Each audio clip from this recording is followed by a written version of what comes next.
देश की 15,000 किलोमीटर की सीमा की सुरक्षा ये सीएपीएफ के जवान और अधिकारी करते हैं। और मैं बड़ी विनम्रता पूर्वक आपके माध्यम से सरकार से पूछना चाहता हूं, क्या उनकी मौत को आप शहीद का दर्जा भी देने को तैयार नहीं? शर्म नहीं आती आपको? सीआरपीएफ के 40 जवान पुलवामा में शहीद हुए, उनके नाम पर घूम घूम कर पूरे देश में प्रधानमंत्री ने वोट तो मांगा, लेकिन उनको शहीद का दर्जा नहीं दिया। जवानों ने अपनी शहादत दी 2015 में, 10 पुलिस फोर्स के लोगों ने अपनी शहादत दी, पठानकोट में 7 जवानों ने अपनी शहादत दी, 2016 में उड़ी अटैक में 19 जवानों ने अपनी शहादत दी, अमरनाथ के अटैक पे 7 जवानों ने अपनी शहादत दी, सुकमा अटैक में 9 सीआरपीएफ के जवानों ने अपनी शहादत दी और 2019 में 40 सीआरपीएफ के जवानों ने अपनी शहादत दी।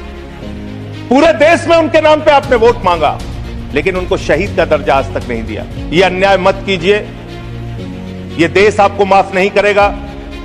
ये भारत की सुरक्षा करते हैं, सीमाओं की सुरक्षा करते हैं, संसद की सुरक्षा करते हैं, एयरपोर्ट की सुरक्षा करते हैं। इन जवानों के साथ ये घोर अन्याय मत कीजिए। हालांकि आपको अन्याय करने की और अपमान करने की आदत है, आदत है। 12 मिनट्स। धन्यवाद महोदय, आपने इस अति महत्वपूर्ण बिल पे मुझे अपनी बात कहने का मौका दिया। महोदय, आज पूरा देश इस संसद को देख रहा होगा। पूरे देश की सीमाओं पर 15,000 किलोमीटर भारत की सीमा को सुरक्षा करने वाले हमारे जवान, हमारे अधिकारी आज हमारी इस डिबेट को सुन रहे होंगे और वो देख रहे होंगे कि किस तरह से मोदी जी की सरकार उन जवानों के साथ, उन अधिकारियों के साथ जो अपने प्राणों की आहुति देकर देश की रक्षा करते हैं, उनके साथ अन्याय करने जा रही है, घोर पाप करने जा रही है। इसलिए महोदय, मैं इस बिल के विरोध में अपनी बात कहने के लिए खड़ा हुआ हूं। एक फिल्म आई थी बॉर्डर, उस फिल्म का गाना था, संदेशे आते हैं हमें तड़पाते हैं, जो चिट्ठी आती है तो पूछे जाती है कि घर कब आओगे। हम तो पार्लियामेंट का सेशन खत्म होता है घर जाते हैं, लेकिन हमारे वो जवान जो सीमाओं की रक्षा करते हैं वो घर नहीं जा पाते। दिवाली हो, होली हो, तमाम त्योहार हो, शादी हो, ब्याह हो, चाहते हुए भी अपने घर नहीं जा पाते। महोदय, देश की 15,000 किलोमीटर की सीमा की सुरक्षा ये सीएपीएफ के जवान और अधिकारी करते हैं। और मैं बड़ी विनम्रता पूर्वक आपके माध्यम से सरकार से पूछना चाहता हूं, क्या उनकी मौत को आप शहीद का दर्जा भी देने को तैयार नहीं है? शर्म नहीं आती आपको? आप हमारे जवान जो शहीद होते हैं, सीएपीएफ के, बीएसएफ के, एसएसबी के, सीआईएसएफ के, सीआरपीएफ के, आईटीबीपी के, उनको शहीद का दर्जा भी नहीं देते। सीआरपीएफ के 40 जवान पुलवामा में शहीद हुए, उनके नाम पर घूम घूम कर पूरे देश में प्रधानमंत्री ने वोट तो मांगा, लेकिन उनको शहीद का दर्जा नहीं दिया। कितना बड़ा गुनाह आप उनके साथ कर रहे हैं। महोदय, मैं आपको बताना चाहता हूं कि पिछले 50 वर्षों में एक दो नहीं, तमाम कमेटियों ने सीएपीएफ के अधिकारियों के पक्ष में रिपोर्ट दिया, रिकमेंडेशंस दिया, सरकार से अनुरोध किया कि उनको उनका अधिकार मिलना चाहिए। और यह अधिकार क्या है महोदय? 2025 मई का सुप्रीम कोर्ट का निर्णय है जो कहता है cadre review within 6 months, slowly reduce the deputation of IPS officers within 2 years। ये सर्वोच्च न्यायालय का निर्णय है, कोई हमारे घर से निकला हुआ निर्णय नहीं मान्यवर। और ये सर्वोच्च न्यायालय का निर्णय महोदय, ये लोग बदल रहे हैं, ये पूरा देश आज देख रहा है इनको। इसके पीछे कारण क्या है? वो कहते हैं कि पे लेवल 10 पे गजेटेड ऑफिसर्स के रूप में आईपीएस भी भरते हैं, यूपीएससी का एग्जाम पास करते हैं, और जो सीएपीएफ के अधिकारी हैं वो भी पास करते हैं। इसके आधार पर निर्णय आया। और 6 जो अलग अलग कमेटियों की रिपोर्ट आई, 1970 में एलपी सिंह जो सेक्रेटरी एमएचए थे, उन्होंने कहा finding avenues of promotion for officers of the IPS can not be the overriding objective. It would be very harmful to the morale of the force if in our anxiety to put IPS officers as commandants we were to deny promotion to experienced officers who have worked hard and proved themselves. फिर दूसरी report आई 66 से 77 में KF Rustam जी की, first director general BSF. तीसरी report आई V G कानेतकर की 1966 में। फिर चौथी रिपोर्ट आई 2008 में आईएमएम अहमदाबाद की, फिर पांचवी रिपोर्ट आई 2015 में सेवेंथ पे कमीशन की, और दो महत्वपूर्ण रिपोर्ट आई, मुझे लगता है चिदंबरम साहब यहां नहीं बैठे होंगे, एक चिदंबरम साहब की कमेटी की रिपोर्ट आई और एक एस्टीमेट कमेटी को चेयर कर रहे थे आपके आदरणीय पुरोधा भारतीय जनता पार्टी के पूर्व अध्यक्ष मुरली मनोहर जोशी जी। उनकी रिपोर्ट थी कि सीएपीएफ के अधिकारियों को प्रमोशन का वैसा ही मौका मिलना चाहिए जैसा कि आईपीएस अधिकारियों को मिलता है। यह मुरली मनोहर जोशी और पी चिदंबरम जी की रिपोर्ट है। वो गृह मंत्री रह चुके हैं भारत सरकार के। इसके अलावा अब मैं इनकी शहादत के बारे में बताना चाहता हूं। उनकी संख्या जवानों की और अधिकारियों की 11 लाख है। CRPF 3,13,678, BSF 2,92,000, CISF 1,60,000, ITBP 89,000, SSB 97,000। ये इनकी संख्या है पूरे देश में।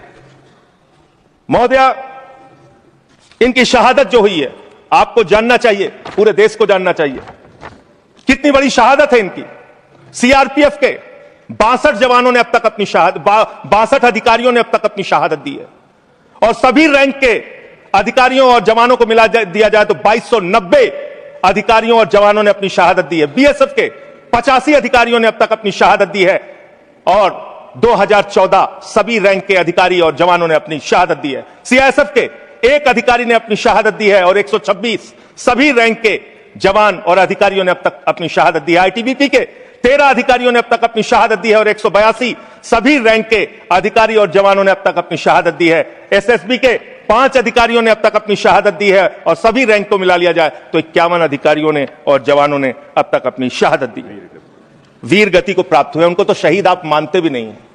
महोदया, मैं कुछ बड़े हमले जो देश में हुए उसको बता के, जब 2001 में भारत की संसद पे हमला हुआ, यह संसद अगर सुरक्षित है तो हमारे 19 सीएपीएफ के जवानों की बदौलत सुरक्षित है।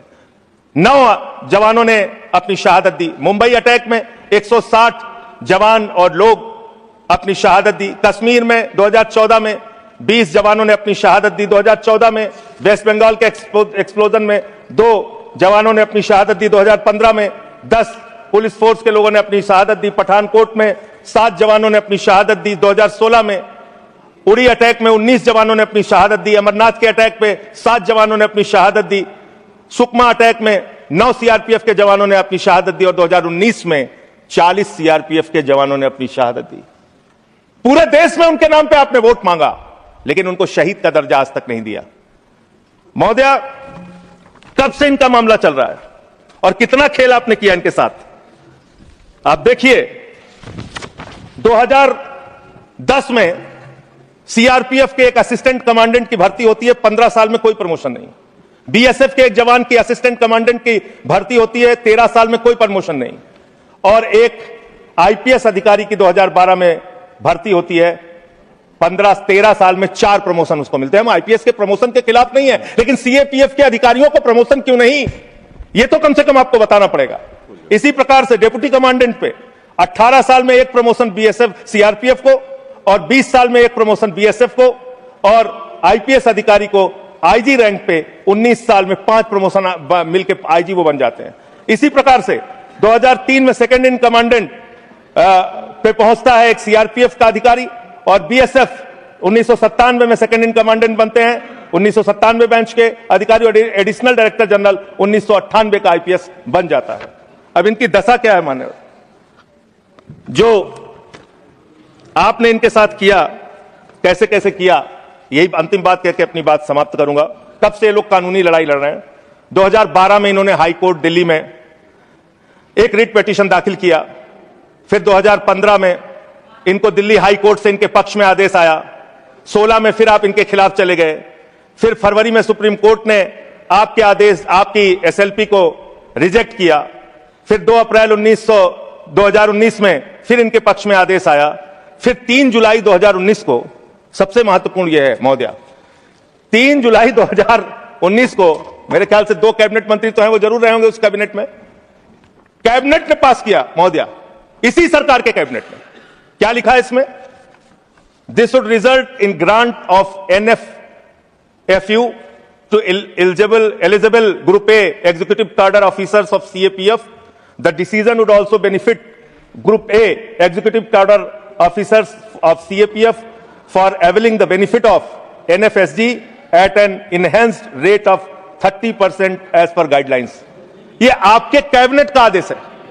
कैबिनेट का आदेश आप खुद ही पलट रहे हैं। जो 2019 जुलाई में आपने इन अधिकारियों के पक्ष में एक निर्णय लिया, उसको आप खुद से पलट रहे हैं।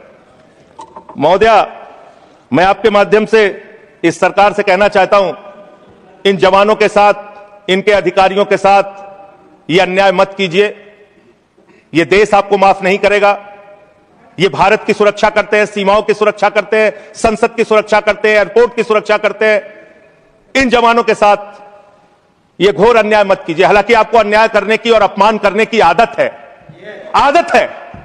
स्वर्गीय बीजू पटनायक जैसे बहादुर व्यक्ति की आपने अपमान किया। आपसे बीजू पटनायक जैसे बहादुर, मैं महोदय इसी से मैं खत्म कर रहा हूं। 1948 में पंजाब रेजिमेंट को युद्ध के वक्त बीजू पटनायक जी ने एक पायलट के तौर पर सीमा पे पहुंचाया था। आप उनको सीआईए का एजेंट कहते हैं। शर्म आती है आपके ऊपर। ये आप कर रहे हैं। आप अपमान करते हैं लगातार जिन्होंने इस देश के लिए अपना योगदान दिया।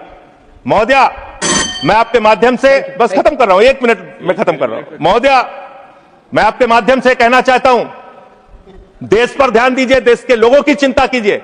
आज जब मैं आ रहा था तो यहां पे पता चला, आप तो कहते हैं ये देश नहीं झुकने दूंगा, ये देश नहीं झुकने दूंगा। आपके लोग पंजाब के, हरियाणा के, राजस्थान के, रूस के अंदर फंसे हुए हैं सैकड़ों दिनों से, और आज तक आप उनको ला नहीं पा रहे हैं। देश की सुरक्षा के बारे में आपको ध्यान नहीं, विदेश नीति के बारे में आपको ध्यान नहीं, आपकी विदेश नीति का कोई अता पता नहीं।